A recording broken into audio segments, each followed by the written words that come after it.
নমস্কার দর্শক, সংবাদ আবির্ভাবের গুরুত্বপূর্ণ সংবাদে আপনাদের সকলকে স্বাগত।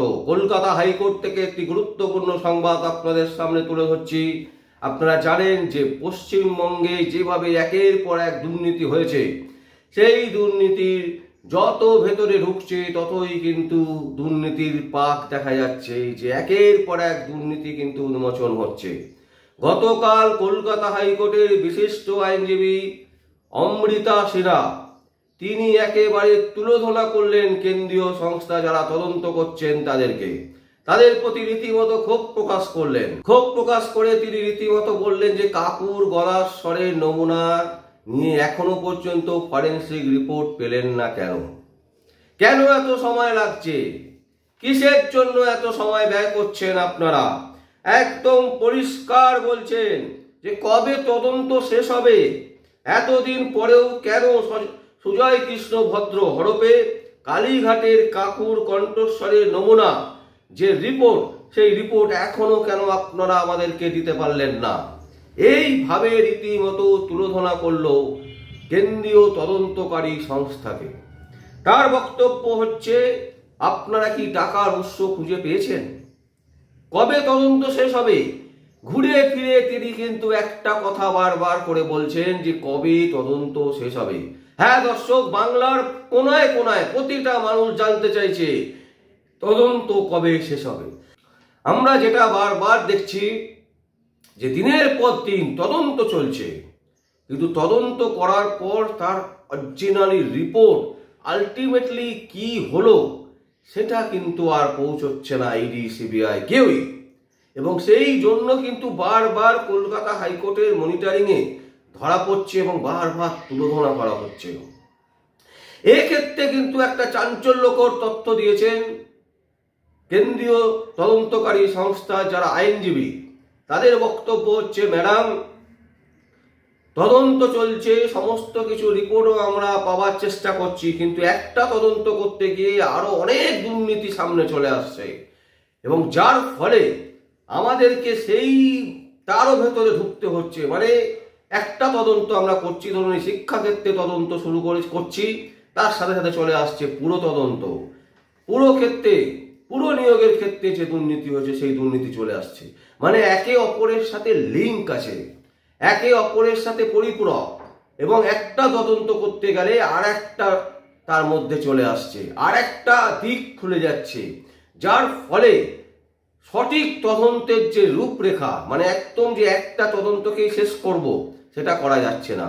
এবং তার মধ্যে আইনজীবীরা বলছেন যে লিপস অ্যান্ড বাউন্সের যে নাম এসছে এবং তাদের যে সম্পত্তি, সেই সম্পত্তি কিন্তু সিজ করা হয়েছে ইতিমধ্যে।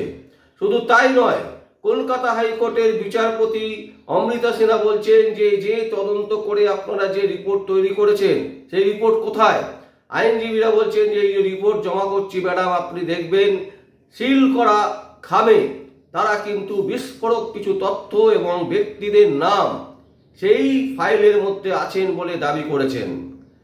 দর্শক, এইখানে কিন্তু বোঝার ব্যাপার আছে যে একটা তদন্ত চালাতে গিয়ে সিবিআই বলুন বা ইডি বলুন, তাদের যে তদন্তের গতি, সেই গতি অন্যদিকে চলে যাচ্ছে। তার কারণ হচ্ছে একটার সাথে আর একটা দুর্নীতির একটা বড় লিঙ্ক আছে, এবং এই লিঙ্কের জন্য কি হচ্ছে, একটা তদন্ত যখন সহজভাবে চলছে তখন দেখা যাচ্ছে সেখানে আরো অনেকগুলো লিঙ্ক, মানে অন্য অন্য দুর্নীতির তদন্ত সেই লিঙ্কের মধ্যে ঢুকে যাচ্ছে, যার ফলে তদন্ত করতে বেশ বেগ পেতে হচ্ছে সিবিআই ইডি অফিসারদেরকে।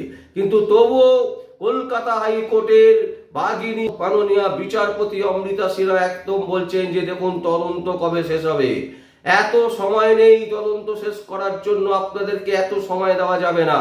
কলকাতা হাইকোর্ট বারবার আপনাদেরকে বলছে যে আপনারা তদন্ত কবে শেষ করবেন, আপনারা সঠিক জবাব দিতে পারছেন না, এটা করলে চলবে না।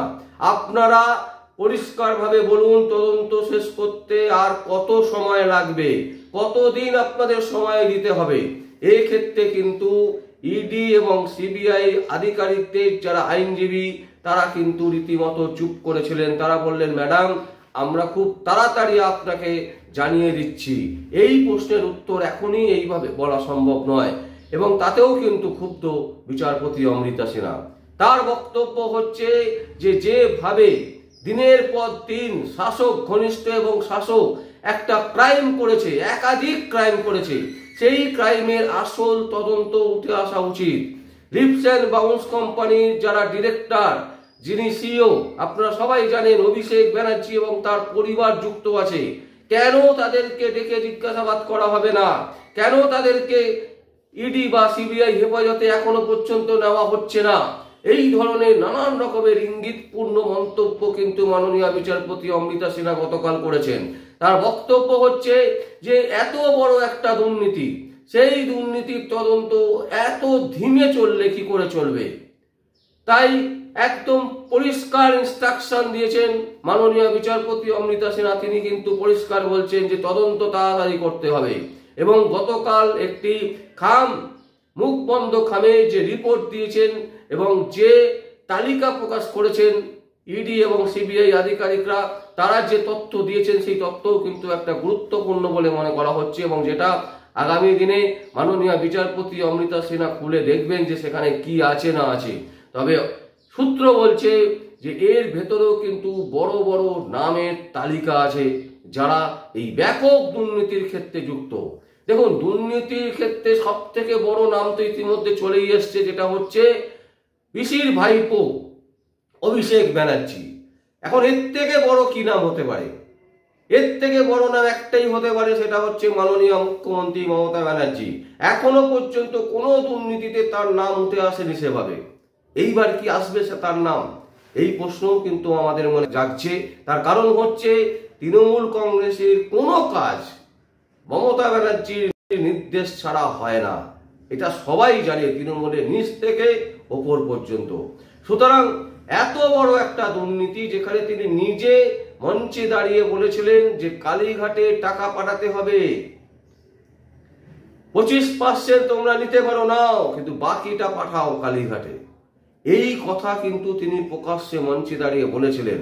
সুতরাং তিনি জানেন না তার দলের লোকেরা এত বড় একটা ক্রাইম করছে, একটা নয় একাধিক ক্রাইম, প্রতিটা ক্ষেত্রে ক্রাইম, প্রত্যেকটা জায়গাতে ক্রাইম। তো সেই রকম একজন মহিলা তিনি জানেন না এবং তার নাম উঠে আসছে না।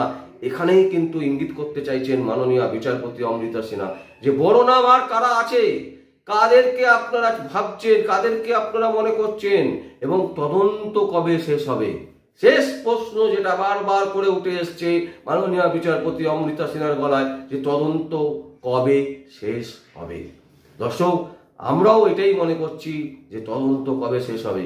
এটাই কিন্তু সব থেকে বড় প্রশ্ন এখন পশ্চিমবঙ্গের বুকে, যে শিক্ষা ক্ষেত্রে বলুন, আমফান ক্ষেত্রে বলুন, প্রতিটা ক্ষেত্রে, পুরো নিয়োগে বলুন, দমকল নিয়োগে বলুন, বিভিন্ন সরকারি যে কর্মী নিয়োগ হয়েছে সেই সরকারি কর্মী নিয়োগের ক্ষেত্রে বলুন, ডিএর ক্ষেত্রে বলুন, গরু পাচারের ক্ষেত্রে বলুন, কয়লা পাচারের ক্ষেত্রে বলুন, বালি খাদানের ক্ষেত্রে বলুন, প্রতিটা ক্ষেত্রে যে ব্যাপক হারে দুর্নীতি এবং যেভাবে শাসক পুষ্ট ঘটনাগুলো ঘটেছে, তার প্রকৃত মাথার নাম একেবারে সরকারিভাবে জানতে চাইছে বাংলার মানুষ, এবং সেই দিকেই তাকিয়ে আছি আমরা বাঙালিরা, পশ্চিমবঙ্গের 12.5 কোটি মানুষ। দর্শক, আমরা আজকে আপনাদের সামনে এরকম একটা গুরুত্বপূর্ণ সংবাদ তুলে ধরলাম। আপনাদের যা কমেন্টস আছে আপনারা অবশ্যই আমাদের কমেন্ট বক্সে কমেন্ট করবেন, আর দেখতে থাকুন পরবর্তী সংবাদ আবির্ভাবে। আমার নাম বিশ্বজিৎ পাল, সংবাদ আবির্ভাবের জন্য।